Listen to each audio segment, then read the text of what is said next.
예, 오늘 성탄절이자 오늘도 동시에 올해 마지막 주일 예배이기도 합니다. 마지막 주일이기도 합니다. 이런 적이 있었나요? 여러분 기억나시나요? 글쎄 저는 기억이 나지 않습니다. 처음인 것 같은데요. 아무튼 좀 이렇게 좋습니다. 특이하고 좋습니다. 오늘 말씀 다음에 주의 말씀, 주의 만찬 이렇게 준비하고 있고요. 또 우리 예배 후에 우리 성탄절 식사 준비를 했습니다. 식사하시면서 교제 나누는 시간, 계속해서 교제 나누는 시간 가졌으면 좋겠습니다. 우리 이제 다음 주일이면 아마 여기 그 아름다운 이 추리를 아마 미국 교회에서 또 이렇게 없앨 것 같은데, 사진 안 찍으신 분들 계시면 이제 오늘 또 사진 꼭 찍으셨으면 좋겠습니다. 사진 찍으셨더라도 그래도 아쉬운데 한번 더 찍겠다, 지난번에 마음에 안 드신다 그러면 이렇게 찍으셔도 좋을 것 같습니다. 자, 오늘 말씀 이사야 말씀입니다. 우리 지난주로 이사야 말씀 끝난 거 아닌가? 사실 저도 순간적으로 이사야 말씀 끝났는데 네, 이렇게 깜짝 놀랐습니다. 우리 이사야 후반부 말씀 우리 지난주일까지 5번에 걸쳐서 말씀 나눴죠. 지난주일로 끝난 거 맞습니다. 오늘 성탄주일인데 성탄주일 말씀 어디서 준비할까 기도하다가 이사야 말씀으로 성탄주일 말씀 이렇게 준비하게 됐습니다. 오늘 말씀 통해서 성탄의 의미는 과연 무엇인지, 성탄 말 그대로 성스러운 탄생이죠. 예수님께서 이 세상에 오신 그 성탄입니다. 예수님께서 왜 이 세상에 오셔야 하셨을까? 왜 하필이면 아기의 모습으로 이 세상 가운데 오셨어야 하셨을까? 그게 어떤 의미인가? 또 그렇다면 저 여러분들에게 이 말씀을 어떻게 적용하고 또 저 여러분들은 어떻게 성탄을 보내야 하는가, 또 어떻게 또 올 한 해를, 이제 일주일 남은 한 해를 마무리하고 또 어떻게 또 새해를 맞이할 것인가 좀 생각해 볼 수 있는 그런 시간이 됐으면 좋겠습니다. 나눌 수 있는 그런 시간이 됐으면 좋겠습니다. 오늘 말씀 6절 말씀 맨 앞에 보면 한 아기가 우리를 위해 태어났다 이렇게 말씀하고 있습니다. 갑자기 그냥 한 아기가 태어났다. 물론 뭐 너무 잘 아시는 말씀이고 익숙한 말씀이지만 여기서 갑자기 이 말씀이 왜 나올까 이렇게 생각하실 수 있는데, 여러분들 같이 읽지는 않았지만 이사야 9장 1절 2절에 보면 이제 어둠 속에서 고통받는 하나님의 백성들에게 어둠이 거칠 것이다 라는 이런 희망적인 말씀을 하세요. 또 3절부터 5절 말씀을 보면 전쟁과 압제가 끝나고 기쁨의 날이 올 것이다 이 말씀을 하십니다. 그리고 이제 한 아기가, 그럼 좀 얘기가 연결이 좀 잘 안 되는 것 같죠. 그 다음에 어둠이 거칠 날이 온다. 그 다음에 또 뭡니까? 전쟁이 끝날 것이다.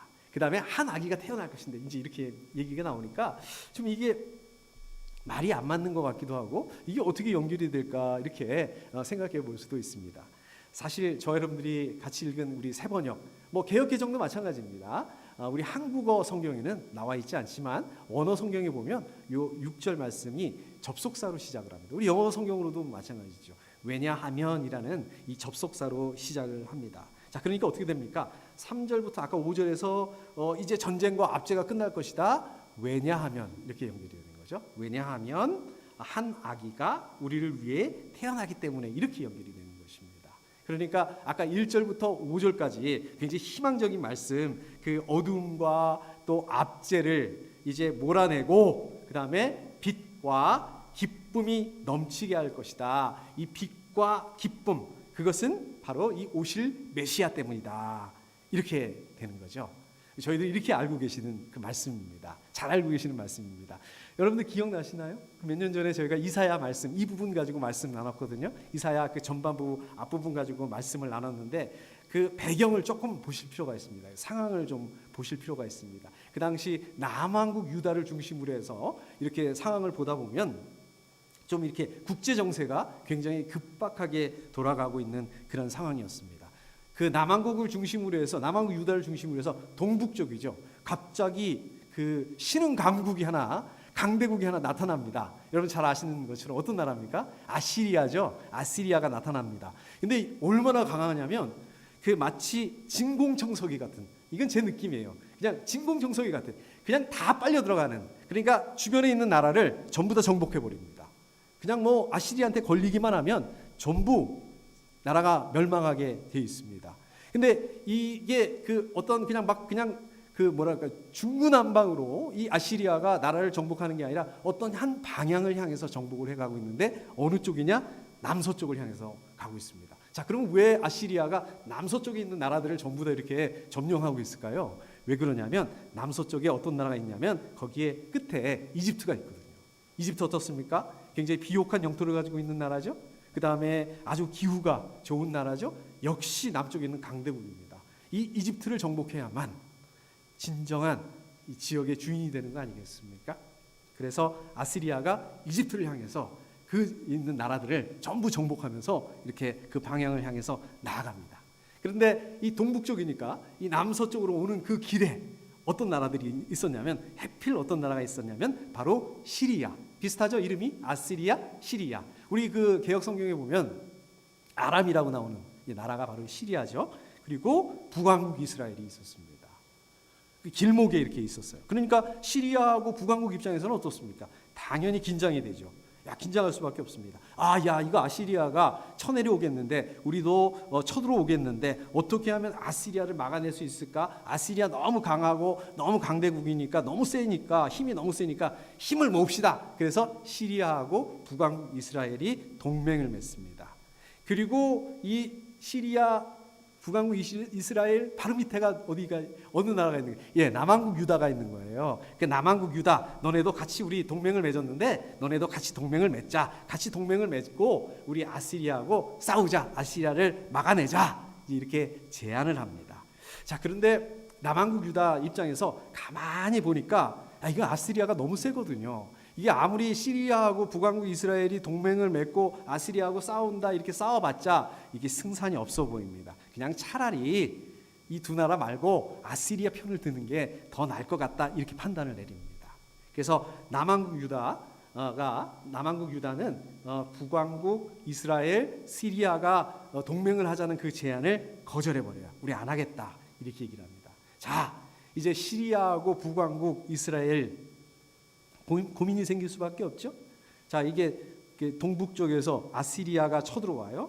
아직 안 쳐들어왔지만 이제 쳐들어오겠죠. 쳐들어와요. 자, 쳐들어와서 전쟁이 났는데 이 뒤쪽에 이게 그 남서쪽에 있는 남왕국 유다가 그때 같이 쳐들어오면 아시리아를 돕는다고 해서 쳐들어오면 앞에서는 그 아시리아가 쳐들어오고 뒤에서는 남왕국 유다가 쳐들어오고 이러면은 완전히 협공을 당하니까 위험해질 수밖에 없지 않습니까? 그러니까 어떻게 하냐면 이 위험을 사전에 없애버리자. 그래서 시리아하고 북왕국 이스라엘이 연합을 해서 연합군이 돼서 아시리아 전쟁하기 전에 먼저 남왕국 유다를 칩니다. 전쟁을 하게 되죠. 제가 그냥 이렇게 우리 남왕국 유다, 북왕국, 이스라엘 이렇게 얘기를 하니까 우리 남북한 이렇게 생각하시는데 사실 나라 크기로 보면 북왕국 이스라엘이 훨씬 커요. 거기다가 시리아까지 연합국을 이뤘으니까 이 조그만 이 남왕국 입장에서는 큰일 났습니다. 이 연합국이 이렇게 쳐들어왔으니까 나라가 망할 위기, 절체절명의 위기 상황이 닥치게 된 겁니다. 그러한 위기 상황에 처하게 됐는데 이 위기 상황을 퇴치하고 승리할 기쁨을 안겨줄 영웅이 나타날 것이다. 메시아가 나타날 것이다. 한 아기가 나타날 것이다. 이렇게 연결이 되는 것입니다. 그러니까 오늘 말씀 이렇게 잘 보면 배경을 보게 되면 이렇게 되는 거예요. 그러니까 역사적으로 보면은요. 실제로 이런 일이 일어나죠. 이게 예언만 일어난 게 아니라 이런 일이 일어나죠. 그 왕이 누굽니까? 바로 역사적으로 보면 많은 신학자들이 히스기야다라고 해석을 해요. 히스기야 왕 잘 아시죠? 히스기야 왕 때 실제로 아시리아하고 전쟁하고 또 이겨내기도 합니다. 그런데요. 지난 주일날 말씀드렸던 것처럼 이스라엘 사람들은 어떤 세계관을 가지고 있다고 그랬습니까? 가까운 미래, 먼 미래를 동시에 본다. 가까운 미래를 봤다, 먼 미래를 봤다, 먼 미래를 봤다, 가까운 미래를 봤다. 그러니까 이게 가까운 미래를 보면 그 시리아 또 북왕국과의 연합국과의 전쟁도 될 수 있지만 먼 미래 아니면 영적으로 봤을 때는 장기적으로 봤을 때는 이 아이가 메시아를 상징합니다. 메시아를 의미합니다. 실제로 어떻습니까? 메시아 되는 예수님께서 그 영적인 그 측면의 예언으로 봤을 때 메시아 되는 예수님께서 유다 베들레헴에 이 예언 이후로 700여 년 뒤에 태어나셨죠. 그래서 이 예언이 성취가 됩니다.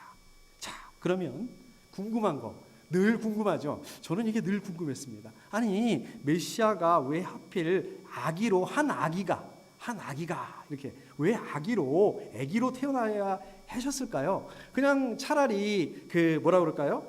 어차피 전쟁을 해야 되는 거니까 이 장군으로 그냥 등치가 크고 멋진 이러한 그 전쟁에 능통한 장군의 모습으로 메시아가 오시면 어땠을까요? 좀 그게 더 낫지 않았을까요?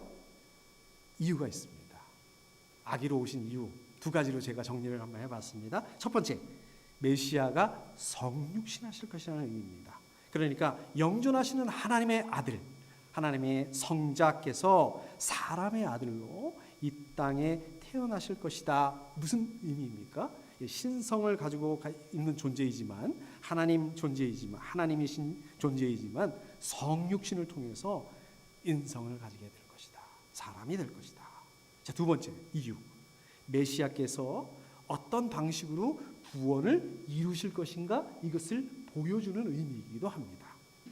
메시아가 압제자의 멍에를 깨뜨리고 무서운 전쟁을 끝낼 것이다. 이스라엘 가운데, 유다 사람들 가운데 평화와 기쁨을 줄 것이다. 근데 압제자를 어떻게 이기느냐면요, 압제자보다 더 무서운 모습으로, 또 압제자보다 더 강한 힘을 가지고, 또 압제자보다 더 잔인하게 그렇게 압제자를 이기고 제압하는 것이 아니라 반대로 아기처럼 아무 힘 없는 그 모습으로, 온유한 모습으로, 겸손한 모습으로 오실 것이다. 온유와 겸손과 자기 희생을 통해서 악의 세력을 무장 해제시키시고 하나님의 백성들에게, 우리 하나님의 자녀들에게 기쁨과 평강을 안겨주실 것이다. 자, 그래서 한 아기가 우리를 위해 태어났다. 우리가 한 아들을 모셨다. 이렇게 말씀하고 있습니다. 자, 그래서 이 말씀, 그래서 여기에 보시면 이 아기는 오실 메시아가 완전한 사람으로 임하신다. 또 메시아는 다윗의 자손으로 오시는 완전한 사람이다. 이런 의미입니다. 그 다음에 보시면 한 아들이라고 얘기를 하고 있죠. 이것은 무슨 말씀입니까? 이것은 사람의 아들을 말씀하시는 것이 아니라 하나님의 아들을 말씀하고 있는 것입니다. 오실 메시아가 완전한 사람인 동시에 완전한 하나님이다라고 말씀하고 있습니다. 오실 메시아가 하나님의 성품, 신성이라고 그러죠. 또 사람의 성품, 인성이라고 그러죠. 사람의 성품과 하나님의 신성을 동시에 갖췄다. 그래야만 진정한 메시아다, 진정한 구세주가 될 수 있습니다. 우리 아까 찬양에도 나왔잖아요. 완전한 사람, 완전한 하나님. 이거 굉장히 많이 들으셨잖아요. 자, 왜 그래야 될까요? 왜 우리 메시아가 이렇게 완전한 하나님이자 완전한 사람이어야 될까요? 우리 예수님께서 왜 완전한 하나님이자 완전한 사람이 되어야 될까요? 꼭 왜 그렇게 해야 될까요? 이게 말이 되나요? 완전한 사람인데 완전한 하나님이다. 완전한 하나님인데 완전한 사람이다. 이게 어떤 의미일까요? 왜 이렇게 해야 될까요? 구속사역, 구원사역이죠. 죄인을 대표하기 위해서는 반드시 우리 사람 중에 한 사람이었습니다. 이어야 한다는 거예요. 여러분, 우리 죄가 어떻게 들어왔는지 한번 생각해 보십시오. 우리 창세기를 보면 어떻게 해서 죄가 들어왔습니까? 창세기를 보면 첫사람 아담이 죄를 지었어요. 첫사람 아담이 죄를 짓는 바람에 죄가 우리 인류 가운데, 우리 사람들 가운데 들어오게 되고, 또 어떻습니까? 우리 사람들이 그 죄를 물려받게 됐습니다. 자, 모든 사람들이 죄의 권세 아래, 죄악의 권세 아래 붙잡히게 됐습니다. 자, 그렇기 때문에 사람들을 죄에서 구원하려면 어떻습니까? 그 죄를 대신 담당하는 죄인과 같은 성정을 지녀야 된다는 거예요. 사람의 성정을 지녀야 된다는 말씀입니다. 그러니까 무슨 얘기입니까? 죄를 지은 주체가 사람이기 때문에 그 죄에 대한 형벌을 받는 그 사람의 주체, 그것도 사람이어야 된다는 얘기예요. 그러니까 죄의 형벌을 감당을 하려면 완전한 사람이 되어야 된다는 얘기예요. 그래서 완전한 사람이 되어야 된다는 말씀입니다. 자, 그런데 문제가 생기죠. 죄인이 다른 죄인을 위해서 형벌을 감당할 수 없습니다. 죄가 있는 사람이 다른 사람의 벌을 대신 받을 수가 없어요. 자, 그런데 문제는 우리 사람은 아까 사람이어야 된다고 그랬는데 사람은 어떻습니까? 누구도 죄에서 자유로울 수 없습니다. 사람들은 모두가 죄인이기 때문에 그렇습니다. 자, 그렇기 때문에 죄를 담당하기 위해서는 죄가 없으셔야 돼요. 죄에서 떠나 있어야 돼요. 근데 그런 사람이 없습니다. 결국 하나님 자신이어야 된다는 말씀입니다. 피조물은 안 된다는 얘기예요. 죄가 없는 사람으로 사람들의 죄를 담당하기 위해서는 하나님 스스로 사람이 되시는 방법밖에 없었다. 이 조건을 만족시킬 수 있는 분 바로 예수 그리스도. 예수님께서 하늘 보좌를 버리시고 이 땅 가운데 사람이 되셔서 오실 수밖에 없었다. 이런 의미입니다. 역사적으로 보면은요, 이것 때문에 굉장히 많은 이단들이 생깁니다. 이 사실을 부인해요. 예수님은 사람이다라고 주장하는, 하나님이 아니라 사람이다라고 주장하는 이단들도 있었고요. 예수님은 사람이 아니고 하나님이다, 하나님만이다라고 주장하는 이단들도 있었습니다. 그러나 성경은 예수님 완전하신 사람인가 동시에 완전한 하나님이다라고 말씀하고 있습니다. 우리 세상은 어떻습니까? 이렇게 왜곡을 하려고 그래요. 이 세상은 어떻습니까? 우리 성탄의 의미도 변절시키고 왜곡해버리고 맙니다. 우리 성탄을 부인하는 사람은 없어요. 거의 없는 것 같아요. 그런데 어떻습니까? 성탄을 바꿔버려요. 산타클로스가 선물 주는 날, 루돌프 사슴코를 타고 와서 선물 주는 날로 바꿔버립니다. 또 어떻습니까? 성탄, 크리스마스 파티하는 날. 아니, 성탄하고 파티하면 무슨 상관이냐고. 또 우리 커피잔을 보더라도 어떻습니까? 커피컵에도 메리 크리스마스라고 안 써놔요. 해피 할러데이라고 써놓지 않습니까? 그렇다면 저와 여러분들에게 성탄은 어떤 의미를 갖는 날일까요? 성탄은 무슨 날일까요? 성탄은 완전하신 하나님이자 완전하신 사람 되시는 예수님께서 우리 죄를 위해서 저와 여러분들, 또 우리 사람들의 죄의 문제를 해결하시고, 또 저와 여러분들, 우리 사람들에게 영생을 주시기 위해서, 그리고 이 세상은 알 수 없고 이 세상은 이해할 수도 없는 평안과 기쁨을 주시기 위해서 아기의 모습으로 이 땅에 오신 날, 그것이 바로 성탄입니다. 이것이 바로 성탄의 의미입니다. 이 의미를 잘 기억하실 수 있으시기를 축복합니다. 자, 그 다음에 보시면은요, 그의 이름은 놀라우신 조언자라고 말씀하고 있습니다.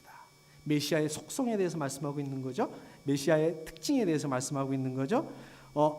메시아, 예수님은 어떤 분이라는 말씀입니까? 우리 사람들이 가지고 있는 그 지혜를 뛰어넘는, 그래서 그렇게 지혜를 뛰어넘어서 구원 사역을 감당하실 거다라고 말씀하고 있습니다.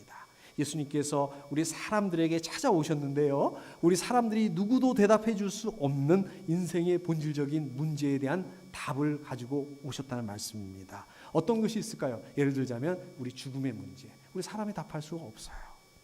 죄의 문제, 우리 사람이 해결할 수가 없습니다. 이러한 문제들을 예수님께서 진리의 말씀으로 대답해 주시고 또 대속 사역을 통해서 해결해 주셨습니다. 우리 사람들은 어떻습니까? 사람들 넘어서 사실 저만 해도 그렇습니다. 할 수 있는 게 없어요. 제가 할 수 있는 게 없습니다. 제가 할 수 있는 거, 여러분들을 위해서 기도해 드리는 거, 위로해 드리는 거. 요즘에는 그렇게 또 젊은 목사님, 우리 젊은 전도사님들이 저한테 추천서를 많이 써달라고 그러더라고요. 추천서 써드리는 거, 이게 제가 할 수 있는 전부예요. 고민이 있어요. 그냥 고민 들어드리는 거. 저만 그렇습니까? 우리 사람은 누구나 그렇습니다. 본질적으로 우리가 해결해 드릴 수 있는 게 없어요. 그런데 예수님은 그렇지 않은 분입니다. 예수님 본질적인 문제를 해결해 주시는 분이시고 해결하기 위해서 이 땅에 오신 분이십니다. 조언자, 우리 영어 성경으로 보면 카운셀러라고 되어 있죠. 카운셀러 하니까 오히려 더 이렇게 와닿는 것 같아요. 상담자, 가르치는 사람이라는 그런 뜻입니다. 저도 미국에 처음 왔을 때 학교에 다녔습니다. 학교에 갔는데 처음으로 만난 분이 바로 카운셀러예요. 카운셀러, 이 과정을 졸업을 하려면 무슨 과목을 들어야 되고, 또 이 과목은 필수 과목이니까 꼭 들어야 되고, 또 이 과목은 선택 과목이니까 들어도 되고 안 들어도 되고, 이번 학기에 무슨 과목을 들어야 되고 다음 학기에 무슨 과목을 들어야 되고 전부 알려주시는 분, 그분이 바로 카운셀러입니다. 과목을 졸업하기 위해서, 과정을 졸업하기 위해서 꼭 필요한 분이 바로 카운셀러입니다. 이게 개역개적으로 보면은요, 모사라고 번역을 해놨습니다. 여러분 모사하면 뭐가 생각이 납니까? 저는 모사하면 모사꾼 이게 생각이 나요. 모사꾼 하면은 좀 어떻습니까? 좀 이게 부정적인 의미인 것 같아요. 그렇죠? 실제로 좀 부정적인 의미로 많이 쓰기도 합니다. 실제로 우리 성경에 보시면 많은 좋은 자들이 나오는데요. 어떤 분들은 선하고 지혜로운 그런 좋은 자들이 있습니다. 그런데 악하고 또 어리석은 그런 사람들도 있습니다. 우리가 어떤 사람을 만나느냐, 어떤 좋은 자를 만나느냐, 이거 정말 중요한 것 같습니다. 선하고 지혜로운 그런 분들을 통해서 생명을 얻을 수 있습니다. 그러나 어리석고 악한 사람들 때문에 망할 수도 있습니다. 대표적인 사람이 나오죠. 그 성경에 보면 솔로몬의 아들 누가 있습니까? 르호보암이죠. 르호보암이 왕이 됐을 때 어떤 일이 일어납니까? 사람들이 르호보암을 찾아와요. 새롭게 왕이 된 사람을 찾아와요. 와서 그 부친께서 아버지 솔로몬이 우리에게 너무 많은 그런 부역을 또 고역을 또 멍해를 주셨는데 그걸 좀 가볍게 해주십시오. 이렇게 간청을 합니다. 요청을 합니다. 르호보암이 아버지 때 신하들한테, 그러니까 연세 많은 신하들한테 자문을 구하죠. 야, 이걸 어떻게 했으면 좋겠습니까? 그랬더니 굉장히 지혜롭게 자문을 해줍니다. 이번에는 반대로 자기와 함께 자란 젊은 신하들한테도 물어봐요. 그런데 이 젊은 신하들은 완전히 반대로 자문을 해줘요. 르호보암이 누구 말을 듣습니까? 자기하고 자란 젊은 신하들의 그 의견을 들어요. 그래서 그 사람들의 간청을 철저하게 무시해버립니다. 내가 더 많은 고역을 주겠다, 내가 더 많은 부역을 주겠다, 더 많은 멍에를 매게 하겠다. 결국 이것 때문에 어떻습니까? 나라가 나눠져 버렸잖아요. 그때 북왕국, 남왕국, 유다, 북왕국, 이스라엘 이렇게 나눠지게 된 거 아니겠습니까? 자, 그렇다면 저 여러분들에게 지혜로운 좋은 자 누구일까요? 예수 그리스도 있습니다. 왜 그렇습니까? 저 여러분들이 만약에 하나님의 계획을 알고 저와 여러분들이 만약에 하나님의 뜻을 알고 하나님의 말씀에 순종할 수 있다면 어떨까요? 좀 실패할 수 있는 일은 적었을 것 같아요. 우리 이렇게 지나고 나서 그랬어요. 제가 하나님의 뜻을 좀 알았다면, 하나님의 그 계획을 알았다면 이렇게 하지 않았을 텐데 실패하는 일이 좀 적을 것 같습니다. 그런데 아까도 말씀드렸듯이 우리 예수님 어떤 분이 하나님 자신이기 때문에 하나님의 계획을 아시고 계시는 분이십니다. 그렇기 때문에 예수님께 우리의 인생을 맡겨야 되는 분이십니다. 여러분들 한 해를 마감하는 시간에 좀 올해를 돌아보면 어떻습니까? 순간순간 어려운 일들이 많았습니다. 그런데 이 지혜로운 결정, 그럴 때 지혜로운 결정은 정말 중요하죠. 자, 그렇다면 저 여러분들 이 세상을 살아가는 동안에 우리 또 내년에 새해에도 그런 일들이 많을 텐데 우리가 새해를 또 감당하기 위해서 그 지혜를 어디서 얻어야 될까요? 우리는 지혜를 얻기 위해서 좀 도움을 줄 사람을 찾아가기도 하고 또 좋은 곳을 가기도 하고 그렇습니다.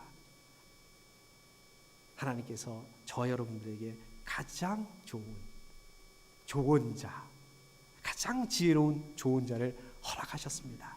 그분이 바로 예수 그리스도이십니다. 저 여러분들 다른 사람이 아니라 우리 예수님께 저 여러분들의 삶을 의지해야 합니다. 이러한 삶이 가장 지혜로운 삶입니다. 예수님께 의지하는 삶, 이것이 가장 지혜로운 삶입니다. 매일매일 우리의 그 삶에서 우리의 인도자 되시고 또 좋은 자 되시는 예수님을 힘입어서 지혜롭고 복된 삶을 감당하실 수 있으시기를 축복합니다. 자, 그 다음에 보시면 영존하시는 아버지라고 말씀하세요. 예수님이 이런 분이시라는 거죠. 영존하시는 아버지.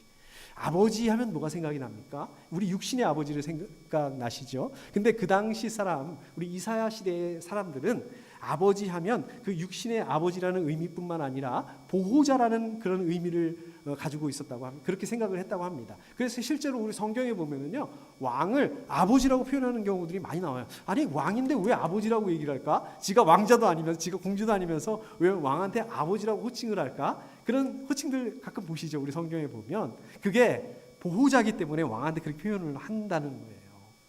왕은 보호자이기 때문에 그런 것입니다. 그런데 우리 세상의 왕들은 어떻습니까? 세상의 보호자들은 어떻습니까? 한계가 있어요. 영원하지가 않습니다. 근데 뭐라고 말씀하고 있습니까? 예수님 영원한, 영존하시는, 영존이 뭐예요? 영원히 존재하시는 아버지다라고 말씀하고 있습니다. 앞에 우리가 한 아기 같아요. 아기라고 그랬다가, 근데 같은 인물을 이번엔 또 아버지라고 그랬다가, 이게 좀 말이 안 맞는, 우리 보통 예수님을 아버지라고 표현하는 경우들이 별로 없잖아요. 보면은 우리 성경에 보면 그런 경우들이 별로 없지 않습니까? 근데 같은 인물을 아기라고 그랬다가 아버지라고 그랬다가 좀 이게 밸런스가 안 맞는 것 같아요. 좀 잘 안 어울리는 것 같아요. 그런데 오늘 말씀을 보면 예수님을 메시아를 아기라고 그랬다가 아버지라고 그랬다가 동시에 부르고 있습니다. 이것이 바로 또 뭘 의미하는 것입니까? 우리 예수님께서 신성을 가지고 있기 때문에 가능한 것입니다. 예수님 하나님의 아들이시면서 하나님 자신이십니다. 예수님 하나님 아들이시면서 우리 입장에서 보면 아버지가 되시는 분이기도 합니다. 여러분, 아버지가 어떤 존재입니까? 생명을 주시는 분이십니다. 그렇기 때문에 예수님 우리 아버지가 되시는 분이십니다. 예수님은 어떻게 우리 가운데 생명을 주셨습니까? 십자가에 죽으시고 또 부활하신 사건을 통해서 여러분들에게 생명을 주신 분이십니다. 예수님 우리에게 영적인 아버지이십니다. 영존하시는 아버지, 영존하시는 아버지께서 주시는 생명, 그것은 영원한 생명이죠. 아버지가 영존해요. 아버지가 영존하시는, 영원히 존재하시는 분이에요. 그러면 그 자녀도 어떻습니까? 당연히 영원히 존재하는,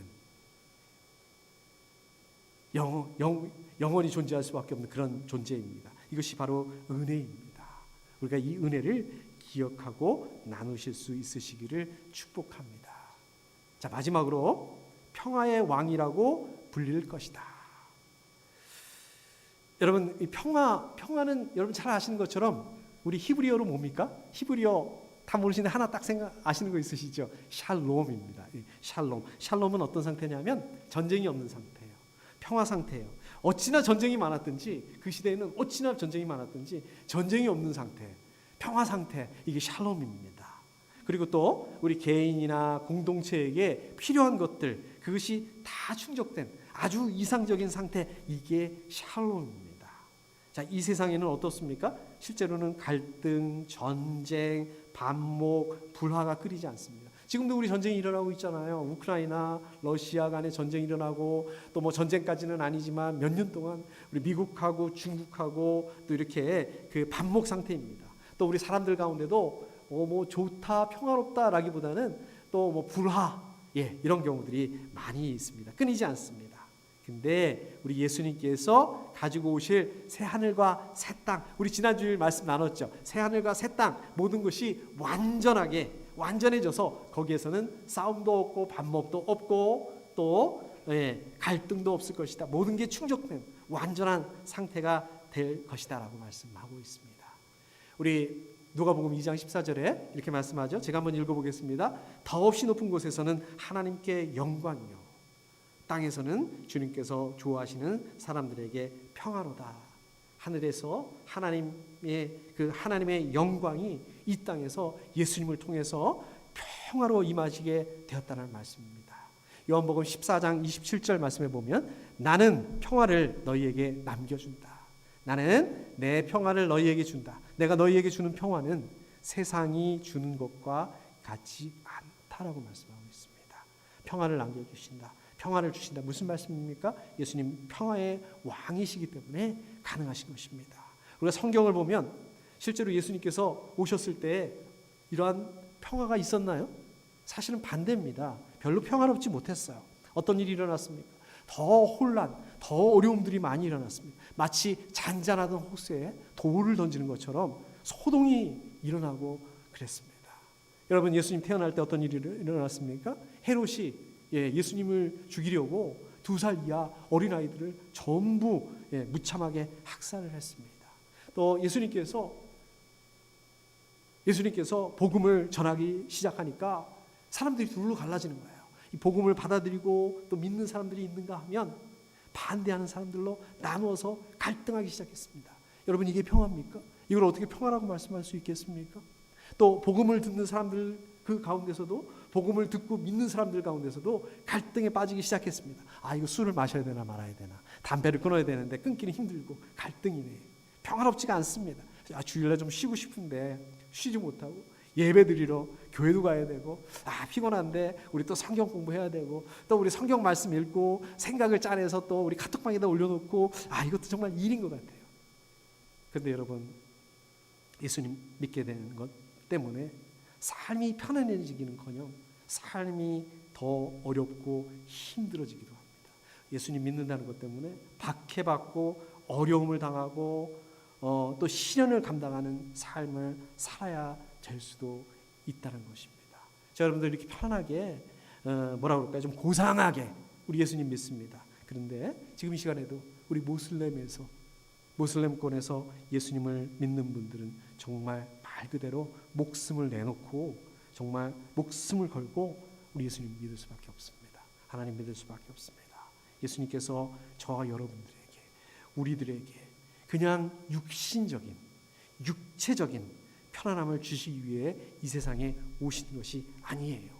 궁극적으로 그럼 왜 오셨습니까? 무엇을 주시기 위해서? 우리 심령에 평강을 주시기 위해서 오셨다는 것입니다. 죄에 매여 있는 우리 사람들을 죄의 권세에서 해방하시고 또 진정한 심령의 평안을 누리도록 하시기 위해서 이 땅 가운데 오셨다는 것입니다. 죄의 고통에서 벗어나게 하시고 이제는 하나님의 심판이 아니라 우리가 그전에는 하나님의 심판을 기다려야 했습니다. 면할 수가 없었습니다. 그러나 이제 하나님의 심판이 아니라 하나님의 상급을 바라볼 수 있도록 소망할 수 있도록 우리가 죽음 앞에서도 담대해질 수 있는 그런 은혜를 허락하셨다는 것입니다. 저 여러분들의 눈물을 씻겨주시기 위해서 저 여러분들의 눈물을 오히려 기쁨의 찬송으로 바꿔주시기 위해서 이 가운데 오셨다는 말씀입니다. 예수님의 주신 평화, 예수님 우리 가운데 평화를 주셨는데 예수님이 주신 평화가 어떤 평화냐?